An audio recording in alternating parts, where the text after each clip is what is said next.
మీ దేవుడైన యెహోవా నామము స్తుతించినట్లు నేను పంపిన మిడతలను, పసర పురుగులను, చీడ పురుగులను అను నా మహా సైన్యము తిరివేసిన సంవత్సరముల పంటను మీకు మరలా నిత్తును. నా జనులు ఇక ఎన్నటికీ సిగ్గు నొందరు. దేవునికి స్తోత్రం కలుగును గాక. పరిశుద్ధమైన మా తండ్రి, దయగలిగిన మా ప్రభువా, ఈ ఉదయకాలం మా నోటి మాటలు, మా హృదయ ధ్యానము మీ సన్నిధికి అంగీకారములై ఉండును గాక. ఆమేన్. చేరి కూడి వచ్చినటువంటి పరిశుద్ధులైన దేవుని బిడ్డలందరికీ నా హృదయపూర్వక వందనాలు చెల్లించుకుంటున్నా. దేవుడు ఈ ఉదయకాల సమయంలో ప్రియమైనటువంటి దేవుని బిడ్డలారా, మన జీవితాల్లో దేవుడు చేయబోతున్నటువంటి కార్యాలు కానీ, ఆయన ఇవ్వబోతున్నటువంటి వనరులు కానీ ఇక్కడ యోవేలు గ్రంథంలో నుండి దేవుడు మాట్లాడుతూ ఉన్నాడు. ఆయన ఆ యొక్క వచనం 2వ అధ్యాయం 25వ వచనం ప్రారంభంలో ఒక మాట అన్నాడు, మీరు కడుపారా తిని తృప్తి పొంది మీ కొరకు వింత కార్యములు జరిగించిన మీ దేవుడైన యెహోవా నామమును స్తుతించునట్లు. కడుపారా తింటే ఏమవుతుంది చెప్పండి అమ్మా? ఏమొస్తుంది? నిద్ర వచ్చింది కదా, మత్తు వచ్చింది, వెంటనే పడుకోవాలనిపించింది, ఆవులింతలు వస్తూ ఉంటాయి కదా.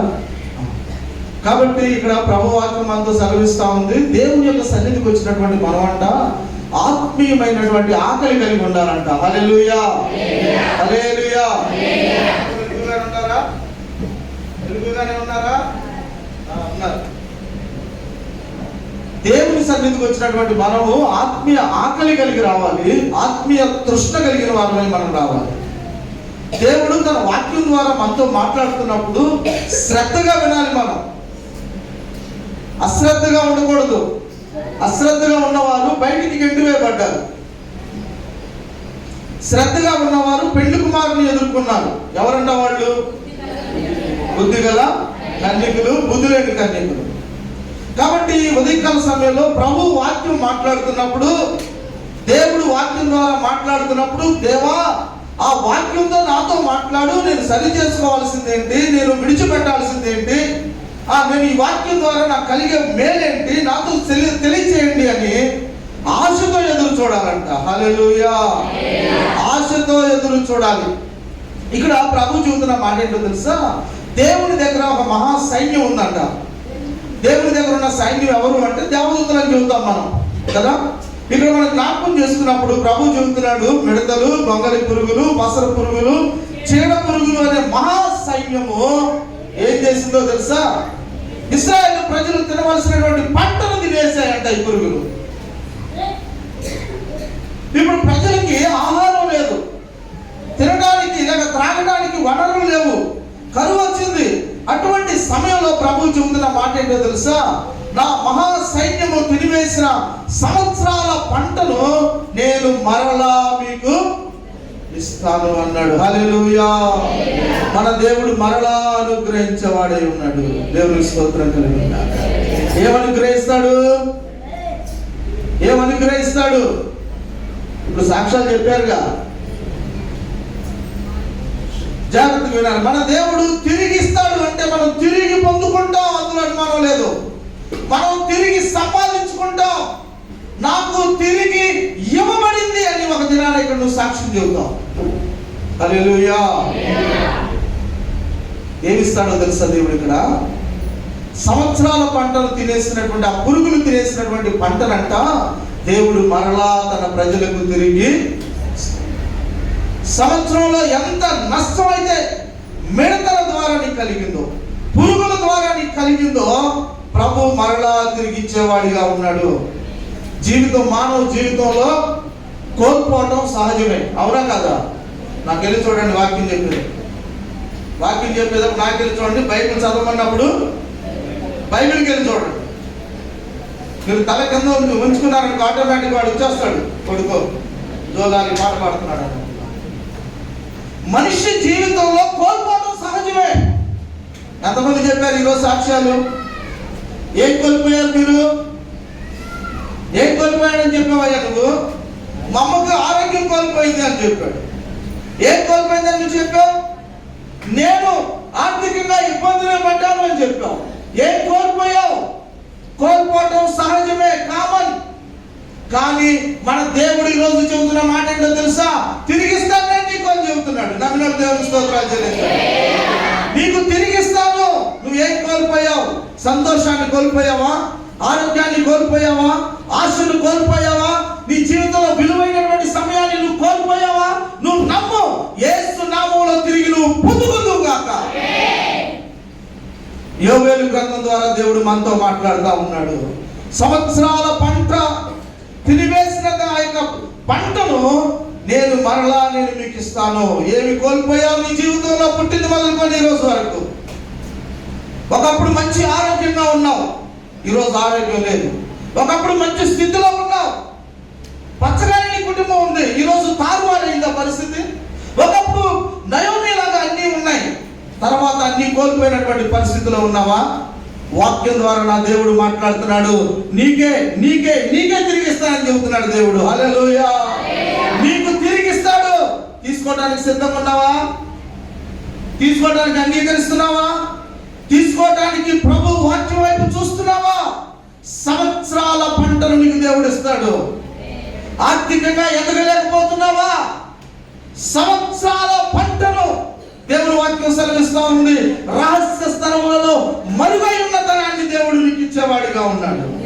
సముద్ర వ్యాపారం నీ ఎందుకు నా దేవుడు తీసుకొస్తాడంటున్నాడు. మనం ఏమాత్రం లేదు. ఏం కోల్పోయారు దేవుని బిడ్డలారా? ఎన్నో సంవత్సరాల నుంచి దేవుడిని నమ్మిన నీ జీవితంలో నీకు కోల్పోవడానికి కారణం ఏంటో చెప్పంటావా? కొన్ని ప్రాముఖ్యమైనటువంటి సత్యాలు ప్రభు మాట్లాడుతున్నాడు. నువ్వు ధనాన్ని కోల్పోయావు కదా, ఆస్తులు కోల్పోయావా, ఉండడానికి నివాసాన్ని కోల్పోయావా, ఆరోగ్యాన్ని కోల్పోయావా? ఇక్కడ ఒక ప్రశ్న వేసుకుందాం. నేను వీటిని కోల్పోవటానికి కారణం ఏంటి? ఎందుకు నేను కోల్పోయాను? ఆలోచించావా? ఎప్పుడైనా అనుకున్నావా? నేను ఎందుకు తప్పాను అని అనుకున్నావా? నేను ఎందుకు వెనకబడ్డాను? నా తోడు కోడల పరిస్థితి బాగానే ఉంది, నేను ఎందుకు వెనకబడ్డాను అని ఎప్పుడైనా ఆలోచించావా? నువ్వు వాక్యం మనతో మాట్లాడుతూ ఉంది. ఎందుకు నువ్వు కోల్పోయావు? ఆరోగ్యాన్ని ఎందుకు కోల్పోయావు? బలాన్ని ఎందుకు కోల్పోయావు? ఆసక్తిని ఎందుకు కోల్పోయావు? పరిశుద్ధతను, ప్రార్థన జీవితాన్ని నువ్వు కోల్పోవడానికి కారణం ఏంటో తెలుసా? దేవుని వాక్యం మనతో మాట్లాడుతూ ఉంది. సింపుల్ గా చెబుతా ఉన్నాను. రోమీయులకు రాసిన పత్రిక 3వ అధ్యాయము 23వ వచనం. మొదటి కారణం,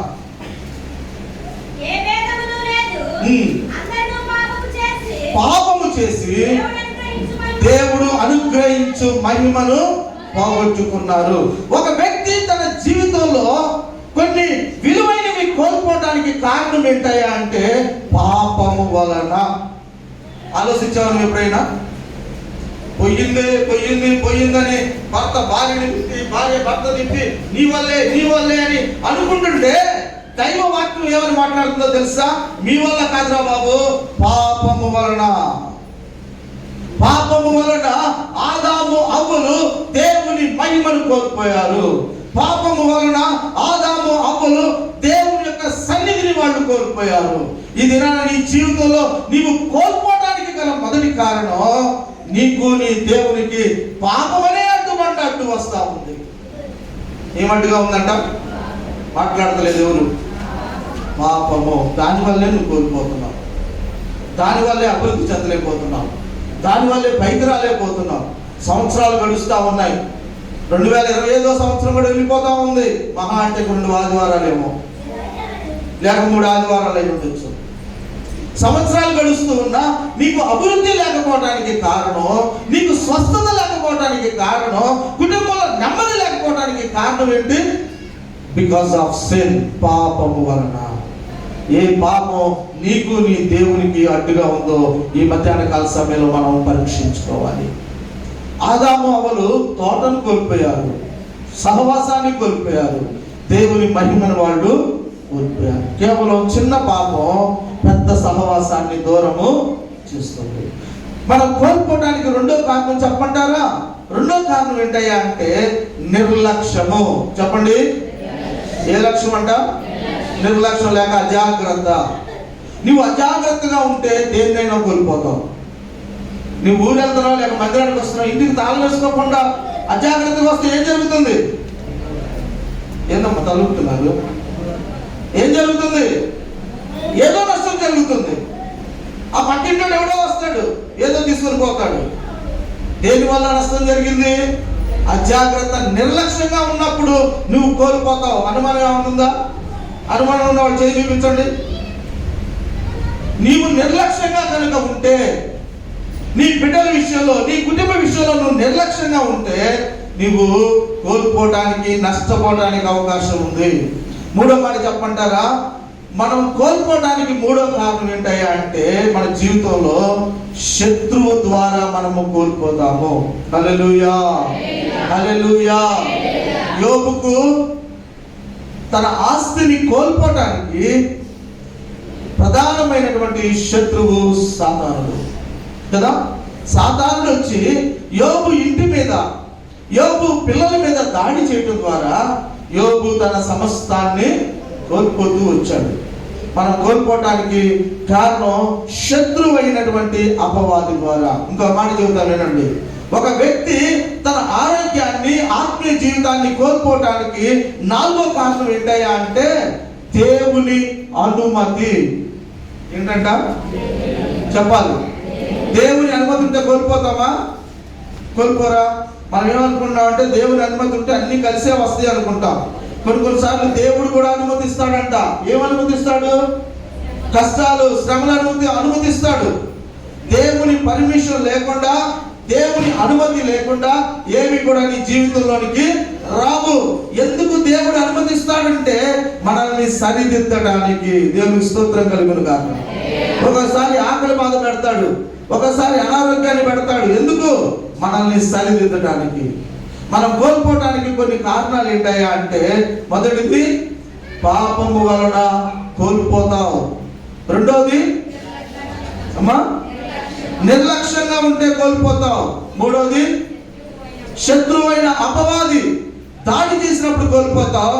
నాలుగోది దేవుడు నిన్ను సరిదిద్దడానికి, నిన్ను సరి చేయడానికి దేవుడు కొన్నిసార్లు కొన్నిటిని నీ యొద్ద నుండి తీసివేస్తూ ఉంటాడు. అయితే ఈ మధ్యాహ్న కాల సమయంలో ఒక ప్రశ్న వేసుకుందాం. వాటిని మనం తిరిగి పొందాలంటే ఏం చేయాలి? అవన్నీ కోల్పోయినవన్నీ మరలా దేవుడు మనకి ఇవ్వాలి అంటే మనం ఏం చేయాలి? వాక్యం ఏం సెలవిస్తా ఉందో తెలుసా? ప్రియమైనటువంటి దేవుని బిడ్డ, హెబ్రీయులకు రాసిన పత్రిక 10వ అధ్యాయము 19వ వచనం చదువుకుందాం. హెబ్రీయులకు రాసిన పత్రిక. సహోదరులారా, యేసు మన కొరకు అనగా నూతనమైనది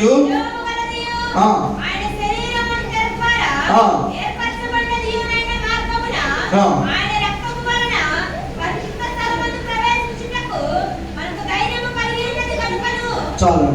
ప్రియులారా, మన జీవితాల్లో కోల్పోయిన వాటిని తిరిగి మనం పొందుకోవాలంటే మొదటి మాట మనం చేయవలసిన మొదటి పని ఏంటయ్యా అంటే దైవ సాన్నిధ్యాన్ని మనం కోరుకోవాలి. స్తోత్రం చెప్పండి. ఏం కోరుకోవాలంట? కోల్పోయిన నీవి తిరిగి నీకు రావాలి అంటే నీకేం కావాలి? దైవ సాన్నిధ్యం లేక దేవుని యొక్క సన్నిధి నీకు కావాలి. దేవుని సన్నిధిలో ఏముంటుంది? దేవుని మందిరంలో ఏముంది చెప్పండి? మంచి ఫ్యాన్లు ఉన్నాయి, మేము వెళ్ళేటప్పుడు ఫ్యాన్ స్విచ్ ఆపం. చక్కని కుర్చీలు ఉన్నాయి, ఆ కుర్చీలు కూడా మేము దాంట్లో ఆర్డర్లో పెట్టాం. మేము వస్తాం పోతాం. నేను రాత్రి ఏం చేశానంటే అసలు ఎవరు కుర్చీలు లాస్ట్లో ఫ్యాన్లు ఆపుతారా అని చెప్పని నేను కూడా ఏం ఫ్యాన్ ఆపకుండా బయటకు వచ్చాను. నాతో పాటు మరీ రాని ఈ వ్యూలా వీళ్ళిద్దరుండి వీళ్ళు చేశారు పని.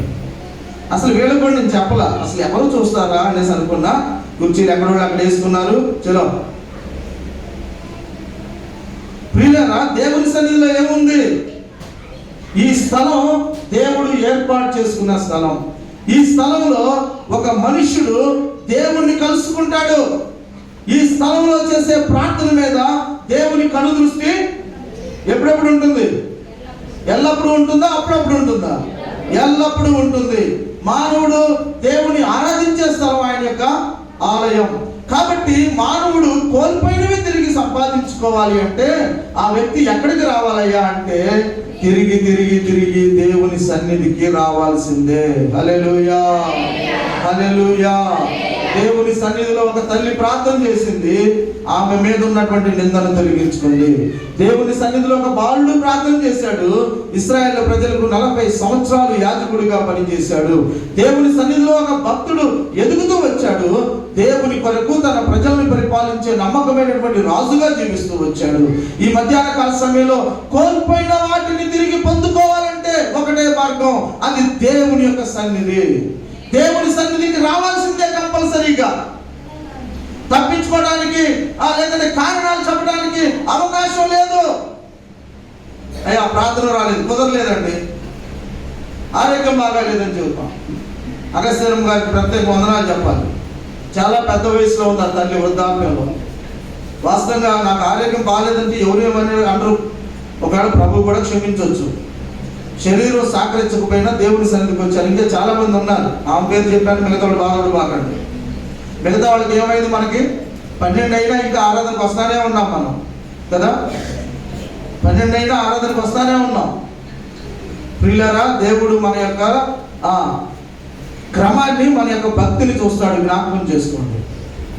అదే రైల్వే స్టేషన్ 10కి రైలుకి అయితే మీరు 10కి వెళ్తారా, 10:30కి వెళ్తారా?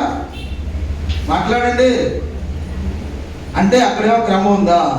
సిఆర్టీ ఆఫీస్లో సమయానికి వెళ్ళి ఏలుముద్ర రాస్తారా, ఎప్పుడైనా వెళ్తారా? అంటే ఇక్కడ దేవుడు ఏం చేయడం అనుకుంటున్నాం కదా మనం. ఎవరంటారు చూసుకుందాం వాళ్ళ సంగతి అనుకుంటాం కదా. క్రమం ఉండాలి, క్రమం ఉండాలి. క్రమం లేని కుటుంబం, క్రమం లేని సంఘం, క్రమం లేని వ్యక్తి అభివృద్ధి చెందడు. ఒకవేళ నీ చిత్తమే జరిగిద్దాం అనుకున్నావా, జరిగించుకో, దానికి ఎవరేమో. కానీ దేవుడు చూస్తున్నాడు. ఇది దేవుని యొక్క సన్నిధి. ఈ దేవుని సన్నిధిలో ప్రియమైనటువంటి దేవుని బిడ్డలారా, నీవు కోల్పోయిన దాన్ని పొందుకోవాలి అంటే నువ్వు దేవుని యొక్క సన్నిధిలో నువ్వు ప్రార్థన చేసే వ్యక్తిగా ఉండాలి. ఇక తిరిగి మనం పొందుకోవాలి అంటే మనం ఏం చేయాలయ్యా అంటే, దేవుని సన్నిధిలో మన యొక్క సమయాన్ని, మనం పోగొట్టుకున్నటువంటి సమయాన్ని దేవుని సన్నిధిలో మనం దేవునికి ఇవ్వాలి. హల్లెలూయా. దేవుని సన్నిధిలో సమయం గడపాలి. ఉదయం నిద్ర లేచింది మొదలుకొని పడుకునేంత వరకు దేవుని సన్నిధిలో ఎంత సమయం గడుపుతున్నాం? ఈరోజు సెల్ ఫోన్ చూడడం ఎవరైనా ఉన్నారు? చేయి చూపించండి. ఈరోజు బైబిల్ ఒక అధ్యాయం చదివా ఉన్నాడు, కుడి చేయి పైకి చూపించండి. మన చేతిలో సెల్ ఫోన్ లేని చేయి పైకి చూపించండి. మా ఫోన్ లేవయ్యా. మీరు నాకు లెక్క చెప్పాల్సిన పని లేదు, నేను మీకు లెక్క చెప్పాల్సిన పని లేదు. నిన్ను నన్ను విమర్శించే వ్యక్తి ఉన్నాడు. నీ సమయం, దేవుడు నీకు ఇచ్చినటువంటి సమయం చాలా విలువైంది. ఆ సమయం దేవుడు ఒక అన్యుడికి ఇచ్చాడు. ఆ అన్యుడు కష్టపడి ₹1 సంపాదించుకుంటున్నాడు. అదే సమయం నీకు ఇచ్చాడు. నీవు దేవుని సమయం దేవునికి ఇవ్వకపోయినా నీవు తిరిగి సంపాదించుకోలేవు. చాలా మంది వాక్యం చెబుతూ ఉంటే, పాటలు పాడుతూ ఉంటే, చర్చి అనే గౌరవం కూడా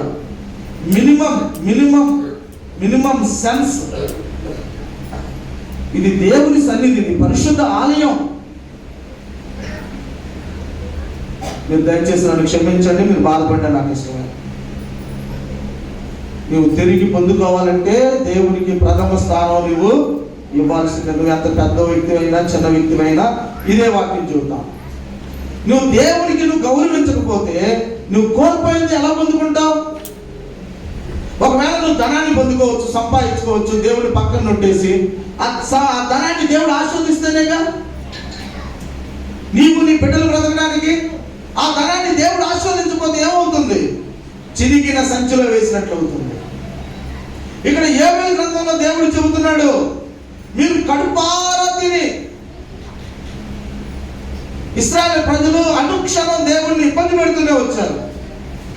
దేవుని సేవకులు ముందు నడిపించే వాళ్ళని కొట్టడానికి తయారయ్యారు, దూషిస్తూ వచ్చారు. ఎప్పుడో తెలుసా? కడుపారా తిన్న తర్వాత. ఏం చేయాలో అర్థం కావట్లేదు. నోటికి ఒక అద్దు లేదు. ఈ మాట మాట్లాడవచ్చా, మాట్లాడకూడదా? దైవజనుడిని విచక్షణ లేదు. ప్రజలు ఏం చేశారు తెలుసా? దేవుని దగ్గర ఉన్నటువంటి తన సైన్యానికి ఆజ్ఞాపించి ఆ యొక్క పురుగుల చేత ప్రజలు తినవలసినటువంటి ఆహారాన్ని అంతా కూడా పురుగులకు పెట్టాడు. హల్లెలూయా. జాగ్రత్తగా ఉండాలి దేవుని సన్నిధిలో. కోల్పోయినవి తిరిగి రావాలంటే మన జీవితంలో తప్పిపోయిన కుమారుడు వలె మనం పశ్చాత్తాపడాలి. ఏం చేయాలంట? చెప్పాలి, పశ్చాత్తాపడాలి. తప్పిపోయిన కుమారుడు పశ్చాత్తాపడ్డా? పశ్చాత్తాపడినప్పుడు తండ్రి ఏం చేశాడంట? అతనికి ఏం చేశాడు? వినండి చాలు, వినండి, నేను చెప్పేది మర్చిపోతాను. పశ్చాత్తాపడినటువంటి కుమారుడికి తండ్రి 3 కార్యాలు చేశాడు. ఒకటి, శుభ్రంగా స్నానం చేయించి కొత్త వస్త్రాలు పెట్టించాడు. రెండోది, చేతికి ఉంగరాన్ని పెట్టించాడు. మూడోది, కాళ్ళకు చెప్పులు తొడిగించాడు. ఈ 3 కార్యాలు జరగటానికి కారణం ఆ కుమారుడు వాడు చేసిన తప్పును గ్రహించి వేశ్యలతో తిరిగి డబ్బుతో ఇష్టానుసారంగా బ్రతికి బుద్ధి తెచ్చుకొని పందికి విలువ ఉంది కానీ నాకు విలువ లేదని చెప్పని తెలుసుకొని తండ్రి దగ్గరికి ఏడ్చుకుంటూ వచ్చి పాదాలు పట్టుకోగానే పశ్చాత్తాపడగానే తండ్రి మరలా అతనికి మొదటి స్థితినిచ్చాడు. మొదటి స్థితి ఏంటి? 3 మాటలు చెప్పాను. శుభ్రంగా స్నానం చేయించి ప్రశస్తమైన వస్త్రాలు కట్టించాడు. రెండోది, చేతికి ఉంగరాన్ని పెట్టాడు. మూడోది, కాళ్ళకు. ఈ 3 హోదాకి గుర్తుగా ఉంది, గౌరవానికి గుర్తుగా ఉంది, ప్రతిష్టకు గుర్తుగా ఉంది. ఒకప్పుడు కోల్పోయాడు, వచ్చి ఏడ్చాడు. నా జీవితం నీ జీవితం కూడా అంతే. పండుగ అవుతుందయ్యా కొత్త బట్టలు కావాలని ఏడవడం కాదు. కొత్త బట్టలు లేకపోయినా ప్రభు ఏమన్నాడు? ప్రభు బట్టలు కోరుకునేవాడు కాదు కదా. క్రిస్మస్ పండుగ రోజు 2-3 కూరలతో కొనుక్కొని తినాలయ్యా అని కోరుకునేది కాదు ప్రభు. శరీర పండుగను ప్రభు కోరుకోలేదు. మీరు శరీర సంబంధమైన పండుగలు చేయడానికి ఆయన పరలోకం నుండి దిగి రాలేదు. ఆయన దిగి రాలేదు. చాలా మంది పండుగలో క్రీస్తుని లేకుండానే భక్తి చేస్తున్నారంట. క్రిస్మస్ ని క్రిస్మిస్ చేస్తున్నారంట. కొంతమంది మనం చెప్తాం కదా, క్రిస్మస్ పండుగ వచ్చిందిరా అంటారు. క్రిస్మస్ అయిపోయింది, ఇక లేడు క్రీస్తు. ఎందుకు లేడయ్యా అంటే ఆ పండుగ రోజు అంతా అడగొడి వండు తిను, నా ప్రాణమా తిను, మంచి బట్టలు కట్టుకొని ఆలయానికి వచ్చలేక అయిపోయింది. ఇలా పాస్టర్ పాడి ఆయన పని అయిపోయింది కదా. భూ సంబంధమైన ఆచారాల్లో మనుషులు కల్పించే పద్ధతుల్లో ప్రభు రాజీ పడడు. నీ హృదయంలో క్రీస్తు జన్మిస్తే ప్రతిరోజు నీకు పండగ కదా. ఇక్కడ ఈ తప్పిపోయిన కుమారుడు తండ్రి యొద్దకు వచ్చి తన పశ్చాత్తాపాన్ని తెలియజేసినప్పుడు ప్రభు లేక తండ్రి అతన్ని క్షమించి కోల్పోయిన దానిని మరలా ఇచ్చినట్లుగా. నా ప్రియమైనటువంటి దేవుని బిడ్డలారా, మన జీవితాల్లో మనం కోల్పోయింది మరలా పొందుకోవాలి అంటే పశ్చాత్తాపడుదుముగాక. రెండోదిగా మనం ఏం చేయాలి అంటే విశ్వాసము ఉంచాలి. ఎవరి మీద? దేవుడు చేయగలుగుతాడు అనే విశ్వాసం. నా దేవుడు పడిపోయిన నన్ను నిలబెడతాడు అనే విశ్వాసం. ఈ రోజు నా పరిస్థితి ఇలా ఉండొచ్చు కానీ దేవుడు అన్యాయస్తుడు కాడనే ఒక విశ్వాసం మనం కలిగి ఉండాలి. యోబు కళ్ళ ముందు ఆస్తులు పోయాయి, కళ్ళ ముందు బిడ్డలు చనిపోయారు. కానీ యోబు విశ్వాసంలో ఒక చిన్న మార్పు అనేది విశ్వాసంతో నిలబడ్డాడు. హల్లెలూయా, హల్లెలూయా. విశ్వాసంతో నిలబడ్డాడు. ఆస్తులు వచ్చాయి, వెళ్ళిపోయాయి, కడుపును పుట్టారు, పోయారు. కానీ యోబు విశ్వాసం, ఓవర్ కాన్ఫిడెన్స్. క్రైస్తవులు కొన్ని రకాలు ఉన్నారంట. ఎలాంటి క్రైస్తవులు అయ్యా అంటే, మొదటి రకమైనటువంటి క్రైస్తవులు యాకోబు హారాన్ నుండి బెర్షెబా వైపు వెళ్తున్నప్పుడు అక్కడ ఒక రాయిని నిలబెట్టి ప్రార్థన చేస్తా ఉంటాడు. రాత్రి ఏమని ప్రార్థన చేశాడో తెలుసా బైబిల్లో? దేవా, నేను ఈ మార్గంలో పారిపోతున్నాను, నా అన్న చంపుతాడేమోనని చెప్పని నేను ఎటెల్లాలో అర్థం కాకుండా వెళ్ళిపోతున్నానయ్యా. ఈ మార్గంలో నువ్వు నాకు తోడై ఉంటే తినడానికి ఆహారం, ధరించుకోవడానికి వస్త్రాలు నాకు దయచేస్తే నీవు దేవుడు అని నమ్ముతా. నాకు కలిగి ఉన్న వాటన్నిటిలోంచి దశంభాగం నీకు ఇస్తానని చెప్పని యాకోబు అక్కడ మొక్కుబడి చేసుకున్నాడు. మొదటి రకమైనటువంటి క్రైస్తవులు ఎలాంటి వాళ్ళు తెలుసా? చెప్పండి, ఎలాంటి వాళ్ళు? అయ్యా తెలియదు. ఇస్తేనే, నువ్వు ఇస్తే నేను ఇస్తా. అవునా కదా? ప్రభువా, నువ్వు నాకు తోడుగా ఉంటే, నువ్వు నన్ను రక్షిస్తే, నువ్వు నాకు అది ఇస్తే నేను నీకు ఇది ఇస్తా. నువ్వు ఇవ్వకపోతే సెంటిమెంట్ క్రైస్తవులు అన్నమాట వీళ్ళు. మొక్కుబడి క్రైస్తవులు. యాకోబు కూడా ఆది కాలంలో అలాంటి మొక్కుబడి చేశాడు. రెండో రకమైన క్రైస్తవులు ఎలాంటి వాళ్ళు తెలుసా? షడ్రకు, మెషకు, అబేద్నెగోను రాజు అన్నాడు, మొక్కుతారు అగ్నిగుండంలో పడేయమంటారా అన్నాడు. ఏమన్నారు వాళ్ళు? చెప్పాలందరూ మొక్కమన్నారా? ఇంకేమనలేదా? మా దేవుడు కాపాడినా కాపాడకపోయినా కబడతా అగ్నిగుణంలోకైనా వెళ్తాం. కానీ నీ మాట మాత్రం ఎలాంటి క్రైస్తవులు వీళ్ళు? ప్రభు కోసం బ్రతుకుతాం, ప్రభు కోసం. మూడో రకమైనటువంటి క్రైస్తవులు ఎలాంటి వాళ్ళు తెలుసా? యోబు లాంటి క్రైస్తవులు అంట. కళ్ళ ముందే జరిగిన ఇళ్ల పక్కళ్ళు వచ్చి ఏడుస్తున్నా, అయ్యో పాపం అనేసి అంటున్నా, యోబు యొక్క విశ్వాసంలో మార్పు అనేది. ఇప్పుడు మన ఎలాంటి క్రైస్తవులం? మొక్కుబడి క్రైస్తవులమా? ఆపద కాలంలో ఆపద మొక్కులు వాడు కదా, తిరుపతి ఉంటారు ఆపద మొక్కులు దగ్గర. ఈ దినాల్లో చాలా మంది ఆపద మొక్కులు మొక్కుతున్నారు. ముసలి కన్నీరు, క్రొకడైల్ టీయర్స్ అప్పుడప్పుడే వస్తాయి, ఎక్కడుంటాయో తెలియదు. అప్పుడప్పుడే వస్తాయి, తర్వాత చూస్తే వాళ్ళ మొహం మీద ఎప్పుడు ఏడు కనబడతారు. కళ్ళ పక్కన దాచిపెట్టుకుని వస్తారేమో ఇంకా. కానీ షడ్రకు మేషకు అబేద్నెగో యొక్క విశ్వాసం, యోబు యొక్క విశ్వాసం, ప్రియమైనటువంటి దేవుని బిడ్డలారా, ఇక్కడ యోబు తనకి నష్టం జరిగినా తన యొక్క విశ్వాసాన్ని ఎంత మాత్రం కూడా విడిచిపెట్టలేదు. నమ్మకం మీద నిలబడ్డాడు. హల్లెలూయా. తిరిగి నువ్వు పొందుకోవాలంటే మొదటిగా ఏం చేయాలి? పశ్చాత్తాపడు. దేవుడికి తిరిగిస్తాడు. ఇంకా నువ్వు పొందుకోలేదా? ఈ సంవత్సరం ముగింపులో దేవుడు మరలా నీతో మాట్లాడుతున్నాడు. దేవుని మీద సంపూర్ణమైనటువంటి విశ్వాసము, నమ్మకము నీవు కలిగి ఉండాలి. మూడోది ఏం చేయాలో తెలుసా? నువ్వు తిరిగి పొందుకోవాలంటే దేవునికి విధేయత, షోయింగ్ ఒబీడియన్స్. దేవునికి లోబడాలి. ఎవరికి లోబడాలి? కొడతాను రా అంటే లోబడతాం కదా. దేవుడు ఇప్పుడు అంటలేదు ఆ మాట. స్కూల్లో కొట్టే మాస్టర్ అంటే అందరికి భయమే, నవ్వించే మాస్టర్ అంటే అందరికి లోతువే. ఆయన చూసి కామెంట్లు వేస్తారు. మరి కొట్టే మాస్టర్ అంటే అమ్మ ఇప్పుడు పడతాడు బాబు ఏమన్నా. ఇక్కడ ప్రభు ఏమన్నాడు తెలుసా? నువ్వు తిరిగి పొందుకోవాలంటే విధేయత చూపించాలి. ఎవరికి విధేయత? దేవునికి విధేయత చూపించాలి. దేవుని బిడ్డలకు విధేయత చూపించాలి. వాక్యానికి నువ్వు విధేయత చూపించినప్పుడు నీ జీవితంలో కోల్పోయిన వాటిని నువ్వు తిరిగి పొందుకుంటావు. ఆదాము దేవుని సహవాసాన్ని కోల్పోతే కడపటి ఆదామైన యేసుక్రీస్తు వారు కోల్పోయిన సహవాసాన్ని మరలా మనకి ఇవ్వడానికి పరలోకం నుండి భూలోకానికి దిగి వచ్చాడు. హల్లెలూయా. పరలోకానికి నుండి భూలోకానికి దిగి వచ్చి మొదటి ఆదాము ఏ తప్పైతే చేశాడో, మొదటి ఆదాము ఏదైతే కోల్పోయాడో, యేసుక్రీస్తు వారు రిపీట్ గా అదే తప్పు చేయకుండా కోల్పోయిన సహవాసాన్ని తిరిగి మరలా దేవుడు అనుగ్రహించి వచ్చాడు. ఈ ఉదయకాల సమయంలో ప్రియమైనటువంటి దేవుని బిడ్డలారా, మన జీవితాల్లో ఎన్నోసార్లు ఈ వాక్యాన్ని వింటూ ఉన్నాం. నీవు సంపాదించుకున్నప్పుడు, నీవు పొందుకున్నప్పుడు, ప్రియులారా ఇక్కడ అన్నాడు కదా 26వ వచనంలో, నా జనులు ఇక ఎన్నడికి, యేసన్న గారు చక్కని పాట రాశాడు కదా, నా జనులు ఇక ఎన్నడు సిగ్గుపడరంటివే కదా. ఇక్కడ ప్రభు అంటున్నాడు, దేవుడు అంట తన ప్రజలను ఎప్పుడు కూడా సిగ్గుపరిచేవాడు. మనుషులు ఎలాంటి వాళ్ళు? మనం సిగ్గుపరుస్తారు, కానీ దేవుడు మాత్రం మనల్ని సిగ్గుపరిచేవాడు కాదు. కాబట్టి జ్ఞాపకం చేసుకో, ఏం కోల్పోయావు నీ జీవితంలో?